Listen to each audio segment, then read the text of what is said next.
जय हिंद। आज के इस वीडियो में देखेंगे contribution of Buddhism. Contribution of Buddhism यानी कि जो बौद्ध धर्म पैदा हुआ उसका कंट्रीब्यूशन क्या था भारतीय फिलॉसफी में और इतिहास में। तो मुख्य रूप से है जिनका विषय है हिस्ट्री ऑप्शनल यूपीएससी में, उनके लिए सबसे ज़रूरी है और बाकी लोग समझने के लिए समझ सकते हैं।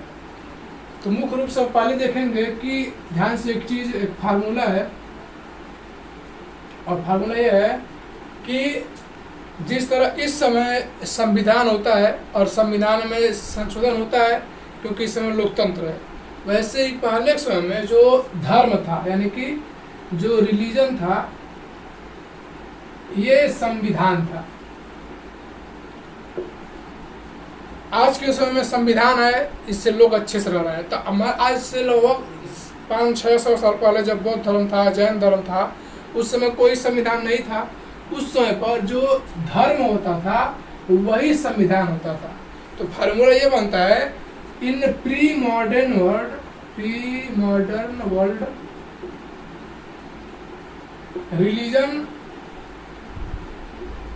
वाज अ कॉन्स्टिट्यूशन, यानी कि प्री मॉडर्न वर्ल्ड में ये धर्म ही संविधान था। यानी कि अब इस समय अगर संविधान है तो संविधान में संशोधन होता है, तो वैसे ही पहले के समय में जो संविधान होता था उसमें भी संशोधन चाहिए कि नहीं चाहिए। सिंपल बात है कि समय बदलता रहता है तो आवश्यकताएं भी बदलती रहती हैं। जैसे इस समय संविधान संशोधन होता है, उस समय जब धर्म संविधान था तो धर्म में भी कोई ना कोई संशोधन होगा क्योंकि समय बदलता है, काल बदलते हैं, मतलब चीज़ें बदलती रहती हैं। तो हम देखेंगे आखिर में जब बौद्ध धर्म यानी कि बुद्धिज्म आया तो क्या क्या चेंजिंग हुआ। अब ध्यान से देखिए, इस रिलीजन के चक्कर में ही यानी कि अब हमें रिलीजन में कोई ना कोई अमेंडमेंट करना है यानी कि सुधार करना है। तो इस रिलीजन में जो सुधार होता है यानी रिलीजन में जो सुधार हुआ था उसको एक हम आंदोलन कह देते हैं, एक आंदोलन के रूप में प्रभावित कर देते हैं, जिसे कहते हैं हम रिलीजियस मूवमेंट।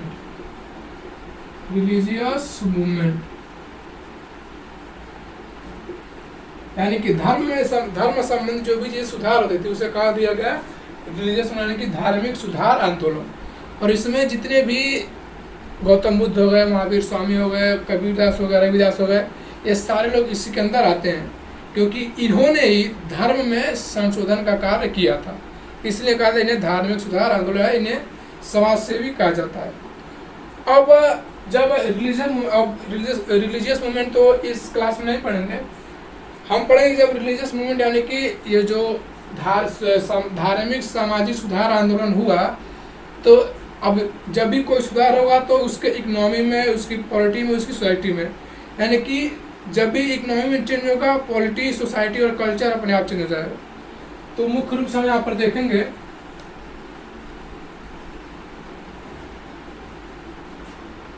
कि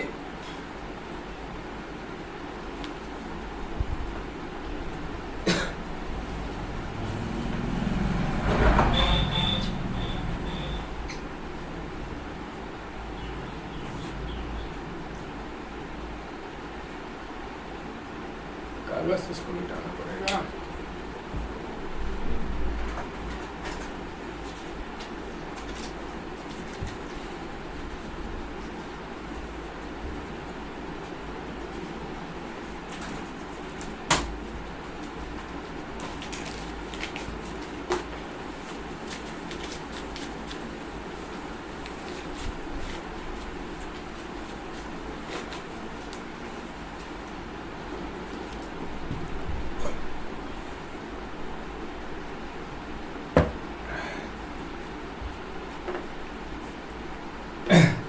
जैसे ही इकोनॉमी में चेंज होगा, जैसे ही किसी भी देश की इकोनॉमी में चेंज होगा वैसे ही उस देश की पॉलिटी अपने आप बदल जाएगी।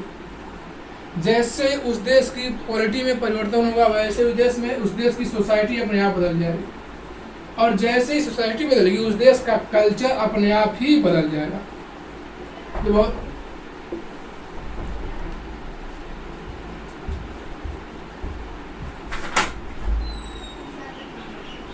काम करते बाद में ले जाना।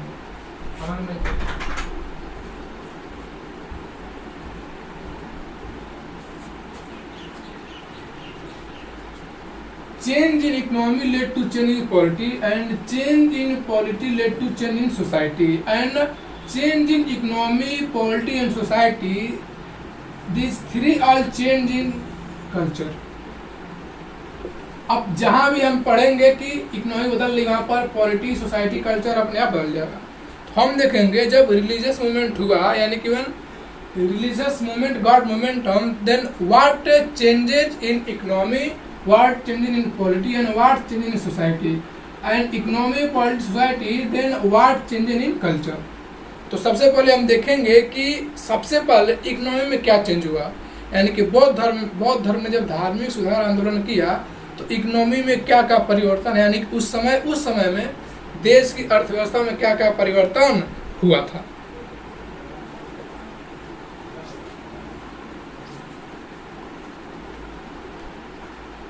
तो चेंज इन इकोनॉमी में क्या चेंज हुआ।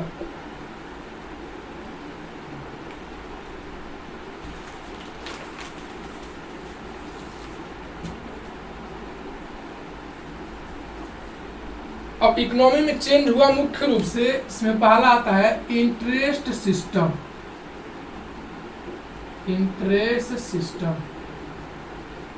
अब देखिए, जब बुद्धिज्म भारत में आया था उस समय पर सेकेंड जो अर्बनाइजेशन है, यानी कि सेकेंड अर्बनाइजेशन ये हो चुका था।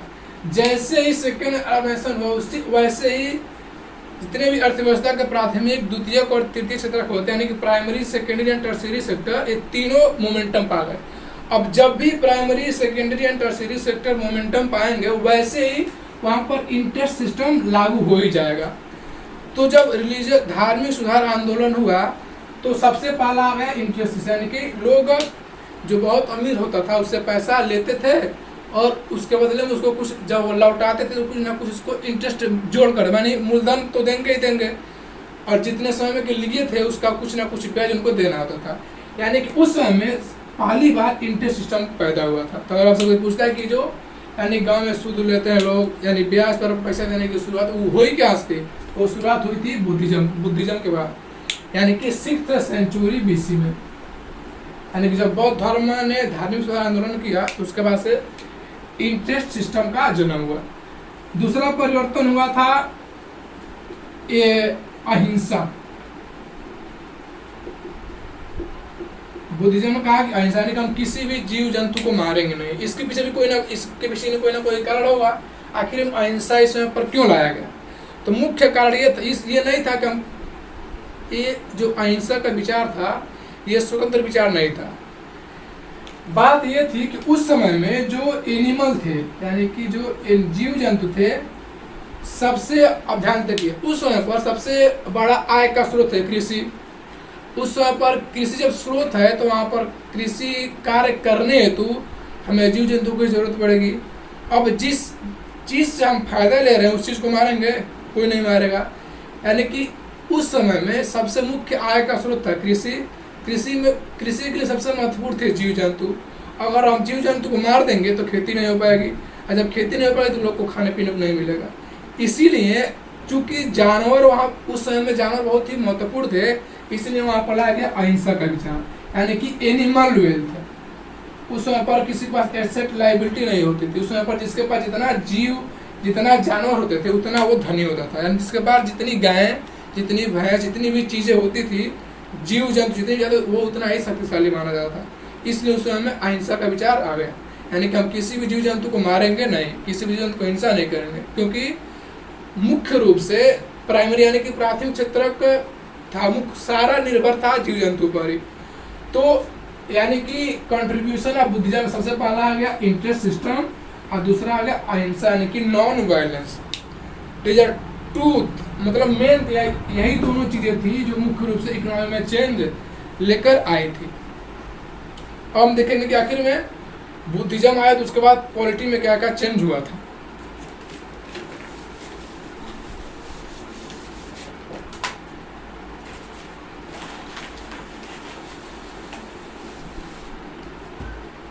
इकोनॉमी यानी कि पहला इकोनॉमी में पहला क्या है, इंटरेस्ट सिस्टम, दूसरा क्या है, दूसरा है नॉन वायलेंस। अब आते हैं पॉलिटी में। पॉलिटी में गौतम बुद्ध ने कहा कि किसी भी देश में यानी एनी कंट्री, किसी भी देश में अगर पॉवर्टी रहती है यानी कि गरीबी रहती है तो गरीबी 3 चीजों को जन्म देती है। पहला क्रूवेलिटी, क्रूवेलिटी यानी कि जहां पर गरीबी होगी वहां पर ही ज्यादा क्रूवेलिटी यानी ज्यादा ही निर्मम रूप से हत्या होगी, यानी ज्यादा लोग जहां पर गरीबी होती है जहां पर बहुत ज्यादा लोग निर्दयी होते हैं। लोगों में हेट्रेड फैलता है यानी कि घृणा की भावना फैलती है। पहला हो गया क्रूएल्टी, दूसरा हो गया हेट्रेड और तीसरा है वायलेंस। वायलेंस उन्होंने कहा कि देखिए अगर किसी देश की पॉलिटी खराब रहेगी तो उस देश की जनता गरीब रहेगी। किसी भी देश की राजनीतिक स्थिति खराब होगी तो उस देश की जनता होगी गरीब। और जब जनता गरीब होगी तो गरीब जनता के अंदर अपने आप निर्दयी हो जाएगी जनता, जनता अपने आप घृणा करने लगेगी और जनता अपने आप वायलेंस हो जाएगी, यानी छोटी छोटी बातों में हिंसा होने लगेगा। ठीक है, तो ये बुद्धिज्म ने बताया था कि अगर पॉलिटी खराब है तो पॉवर्टी आएगी, पॉवर्टी आने से क्रूएल्टी बढ़ेगी, हेट्रेड यानी कि लोगों में आपसी घृणा होगा और वायलेंस अपने आप बढ़ने लगेगा। तो यहाँ से हमने समझा कि पॉलिटी में क्या क्या चेंजेज हुए थे। तो यहाँ पर हम लिख सकते हैं नोट्स के रूप में, अगर हम पॉलिटी की बात करें तो पॉलिटी में 3 चीजें, पहला क्या है क्रूएल्टी, दूसरा क्या है पहला cruelty and second is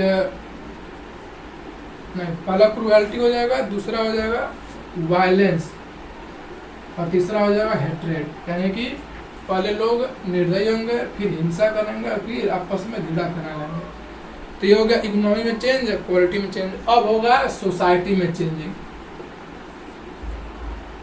society यानी कि सोसाइटी में क्या चेंजेज आए, यानी जब बुद्धिज्म ने कंट्रीब्यूट किया तो उसके बाद हम लोग के देश की सोसाइटी में यानी कि सामाजिक स्थिति में कौन कौन से परिवर्तन हुए थे। तो इकोनॉमी क्लियर हो गया। अब ध्यान से देखिए, बिना इकोनॉमी के पॉलिटिक्स चेंज हो ही नहीं सकती है और बिना पॉलिटिक्स सोसाइटी चेंज हो ही नहीं सकती है। सबसे पहले इकोनॉमी होगा, फिर पॉलिटी होगा, फिर उसके बाद से ही सोसाइटी होगा।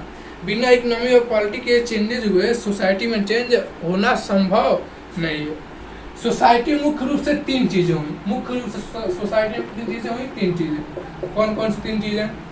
पहला जो चीज वो था कि जितने भी शूद्र थे यानी कि उस टाइम पर दैट टाइम जितने भी शूद्र थे सब उन सब की स्थिति में इम्प्रूव हो गया, यानी कि वो अमीर हुए शूद्र। दूसरा क्या हुआ,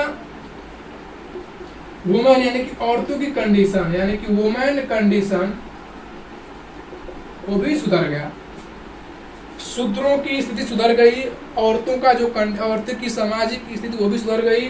और तीसरा सबसे खतरनाक है वो स्लेवरी सिस्टम यानी beginning of slavery system. And इस समय में स्लेवरी सिस्टम की सबसे पहले शुरुआत हुई थी यानी कि दास प्रथा की।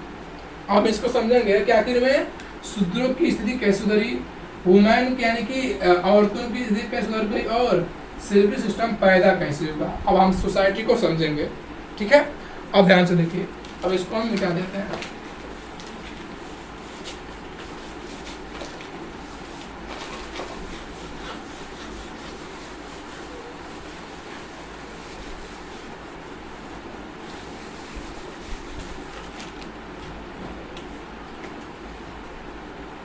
यानी हम पढ़े हैं सोसाइटी। सोसाइटी में सबसे पहला है कि इम्प्रूवमेंट इन द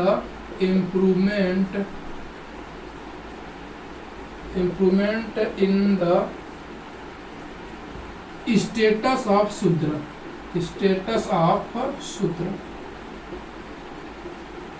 यानी कि बुद्धिज्म जब आया उसके बाद यानी कि जब सेकेंड अर्बनाइजेशन हो गया उसके बाद जितने भी शूद्र थे, 4 वर्ग थे, ब्राह्मण क्षत्रिय वैश्य शूद्र वे लोग जो सेवा कर यानी कि जो लेबर अधिकतम जो लेबर करते थे, आखिर में शूद्रों की स्थिति में शुरुआत मतलब शूद्रों की स्थिति में सुधार कैसे हुआ ये हम चीज समझेंगे। तो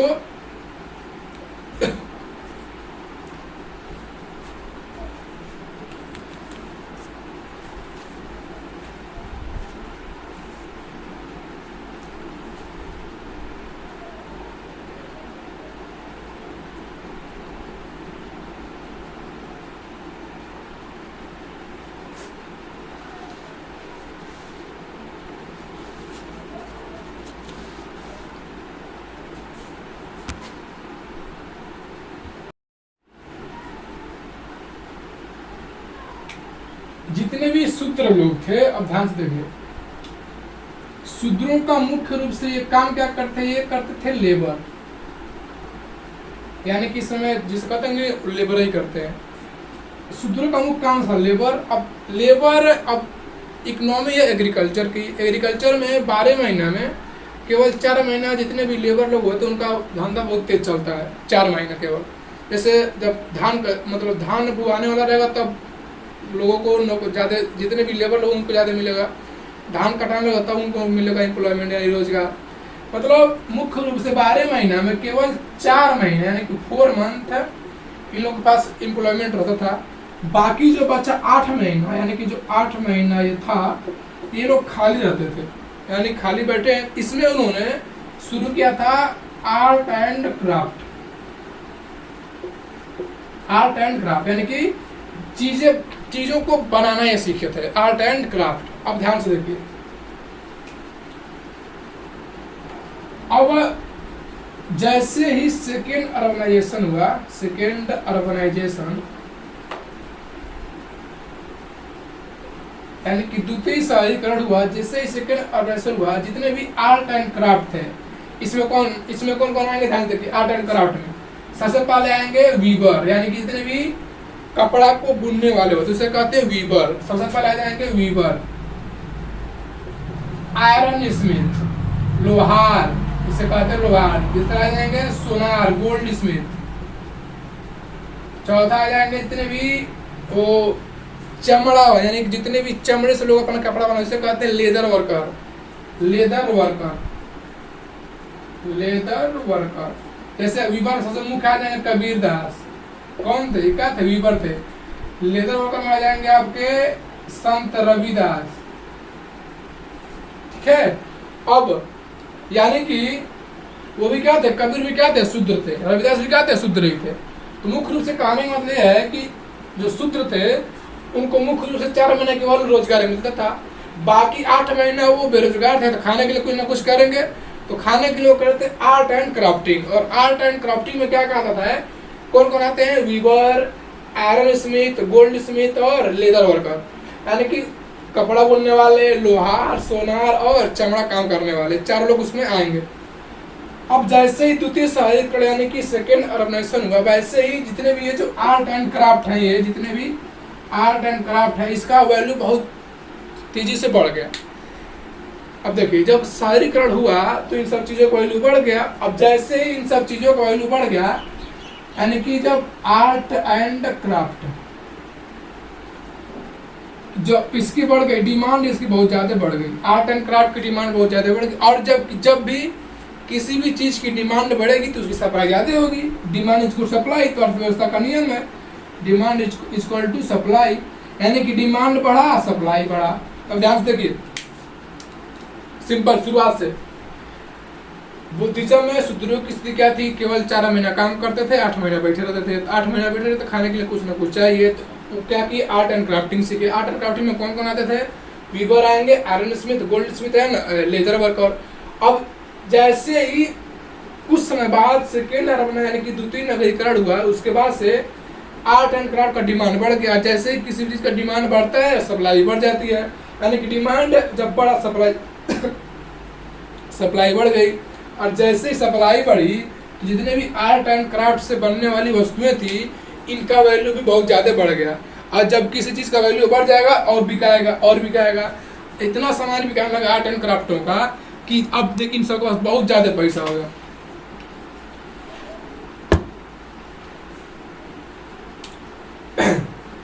आर्ट एंड क्राफ्ट की वैल्यू बढ़ी, weaver, iron smith, gold smith और लेदर वर्कर, इन सब का सामान बहुत ज़्यादा बिकाने लगा। जैसे मान लीजिए मैं ही सुनार हूँ, मेरा सोना बहुत बिका रहा है, मैं अमीर हो जाऊंगा। अब जानते कि इन सारी चीज़ों के होने से, यानी कि डिमांड और सप्लाई के बढ़ने से शूद्रों के आर्थिक स्थिति की मजबूती हुई, यानी कि आर्थिक स्थिति में उनका सुधार हुआ। अब ध्यान देखिए, जैसे ही किसी भी व्यक्ति के अंदर, किसी भी सिस्टम के अंदर, इधर समझ आएगा क्या होगा।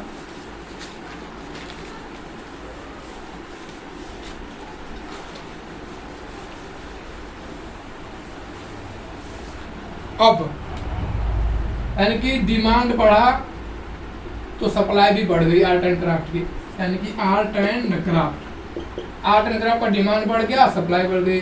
जैसे ही डिमांड सप्लाई बढ़ी, शूद्रों के आर्थिक यानी कि इकोनॉमी बहुत ज्यादा हो गया, यानी इकोनॉमी में सुधार हुआ। अब बता दें आपको, जैसे इकोनॉमी सुधार होगा वैसे ही पॉलिटी में सुधार होगा, और जैसे ही पॉलिटी वैसे ही सोसाइटी में होगा। यानी कि इकोनॉमी में सुधार हुआ तो पॉलिटी में उन लोगों को जगह मिला, पॉलिटी में जगह मिला, उसके बाद इन सबको सोसाइटी में इज्जत मिली।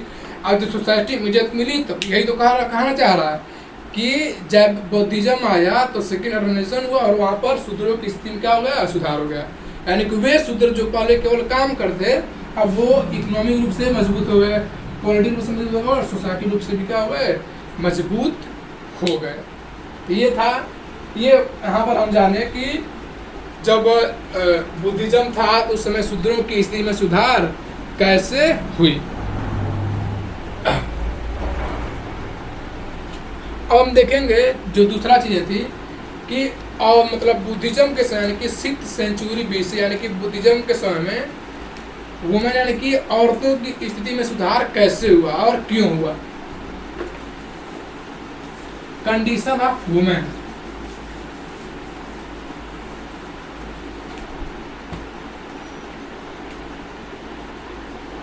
कंडीशन ऑफ वुमेन, ध्यान से देखिए। लेटर वैदिक पीरियड में सबसे ज्यादा होता था वीविंग यानी कि कपड़े की बुनाई। लेटर वैदिक पीरियड में जब वीविंग होता था, वीविंग अधिकतम करती थी औरतें यानी कि वुमेन। यानी कि हम कह सकते हैं कि लेटर वैदिक पीरियड में जो वीविंग थी, इस पर मोनोपोली यानी कि एकाधिकार वो था औरतों का। और वीविंग माने होता है कपड़ा बुनना यानी कि बुनाई करना। वीविंग मोनोपोली औरतों के पास थी। तो लेटर वैदिक पीरियड में आप देखेंगे औरतों की आर्थिक स्थिति बहुत ही सही थी। अब ध्यान से देखिए हुआ क्या, यहाँ पर वही काम आएगा, सेकेंड ऑर्गेनाइजेशन। अब ध्यान से देखिए, ये तो पहले से चलता आ रहा था कि वीविंग मोनोपोली औरतों के पास था ही, औरतों की स्थिति में स्वतंत्र नहीं थी, लेकिन कुछ न कुछ सुधार हुआ था। अब ध्यान से देखिए, जैसे ही सेकेंड अर्बनाइजेशन हुआ यानी कि द्वितीय शहरीकरण, यानी कि शहरों की संख्या बढ़ी, जैसे ही वैसे ही जो टेक्सटाइल इंडस्ट्री उसकी डिमांड बहुत ज्यादा बढ़ गई। ध्यान से देखिए, जितना भी कपड़ा बुनाई होता है, जितना भी कपड़ा बनता है, उस सारे इंडस्ट्री को कहते हैं टेक्सटाइल इंडस्ट्री। टेक्सटाइल इंडस्ट्री में सबसे महत्वपूर्ण काम आता है वीविंग यानी कि बुनाई करना। बुनाई का अधिकार किसको है, औरतों का है।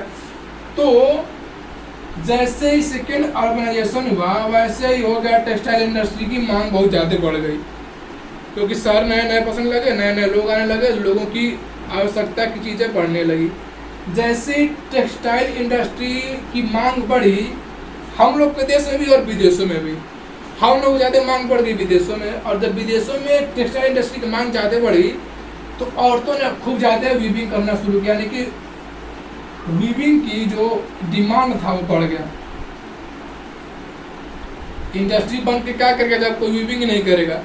जैसे ही टेक्सटाइल इंडस्ट्री बनाया, औरतों को और अधिक से अधिक रोजगार मिला, और जब औरतों को अधिक से अधिक रोजगार मिला, औरतों के पास पैसा आ गया। जब औरतों के पास पैसा आ गया तो औरतों की स्थिति में सुधार हो गई। अब पहले आपको पता है कि जैसे ही पैसा आएगा किसी भी व्यक्ति के अंदर, किसी भी समाज के अंदर, तो सबसे पहले इकोनॉमी चेंज हो गया, यानी कि औरतों का इकोनॉमिक स्थिति सुधर गई। उसके बाद से पॉलिटी भी सुधर गई, उसके बाद से जैसे इकोनॉमी और पॉलिटी सुधरी वैसे ही वहाँ की सोसाइटी सुधर गई। और जैसे ही सोसाइटी सुधर गई, वहाँ पर उस समय में औरतों को संघ में जाने का अधिकार मिल गया, यानी कि बुद्धिज्म का संघ होता था, यानी उस संघ में अब औरतें भी हिस्सा लेंगी, क्योंकि वे अर्थव्यवस्था में योगदान कर रही हैं, इसलिए। ठीक, ये दो चीजें हो गई। अब तीसरा आता है कि स्लेवरी सिस्टम की शुरुआत कैसे हुआ।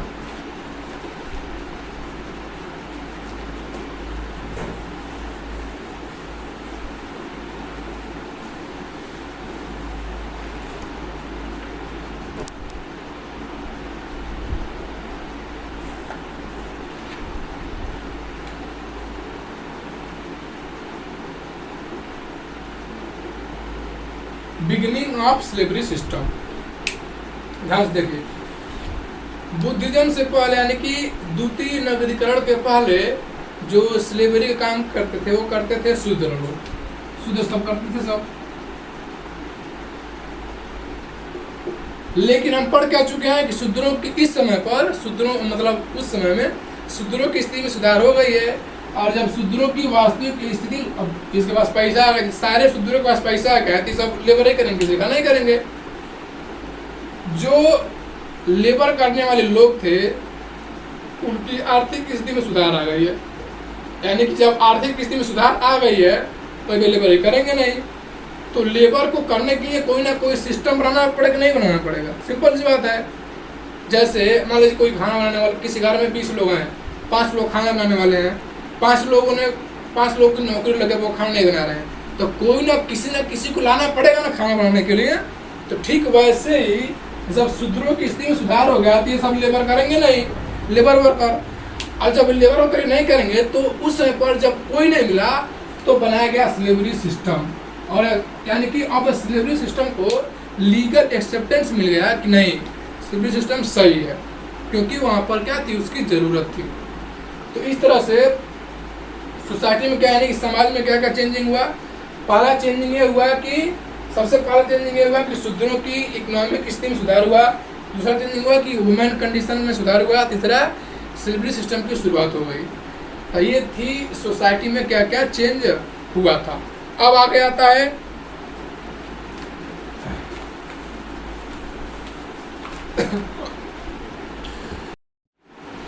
अब हम इसका बनाते हैं शॉर्ट नोट्स।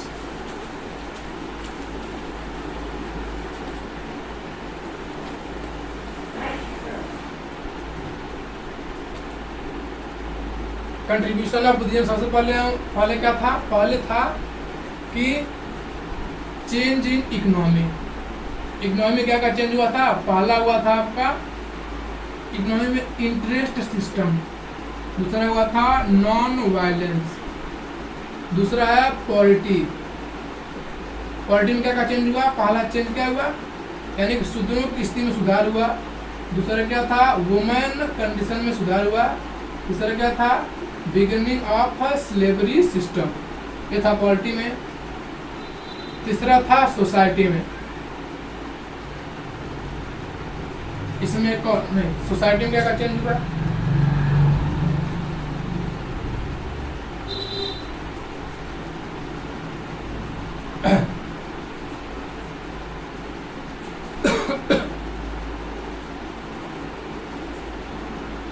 नहीं ये इसमें रहेगा। पॉवर्टी में क्या बोले, पॉवर्टी में पॉवर्टी है, पॉवर्टी से 3 चीजों का जन्म होगा। पहला क्या था, क्रूएल्टी, दूसरा क्या था, हेट्रेड, और तीसरा था cruelty, hatred and violence. Society में क्या था, सोसाइटी में 3 चीज थी। पहला था कंडीशन ऑफ वुमेन, बढ़ गया। दूसरा था स्लेवरी सिस्टम की शुरुआत हो गई। तीसरा शूद्रों की स्थिति में परिवर्तन हो। ये आपका नोट्स पूरा। अब इसी को जब भी मतलब देखना हो कि कंट्रीब्यूशन ऑफ बुद्धिज्म क्या था, तो यही था। इतना में आपका नोट्स बन गया। अब इसका कारण क्या था, वो यहाँ पर नोट मुख्य क्या था, सेकेंड अर्बनाइजेशन, ये था मुख्य कारण। सारा इसी के इर्द गिर्द घूमेगा। तो अब अगर कोई पूछता है, सिंपल सी बात है, क्या परिवर्तन सबसे पहले इकोनॉमी में interest system, non violence. Polity में क्या हुआ, क्रूएल्टी, हेट्रेड, वायलेंस चेंज हुआ। सोसाइटी में क्या हुआ, कंडीशन ऑफ वुमेन बढ़ गया, स्लेवरी सिस्टम की शुरुआत हो गई और शूद्रों की स्थिति में परिवर्तन हो गया, यानी कि ज्यादा बढ़ गया। बस ये हो गया आपका नोट्स।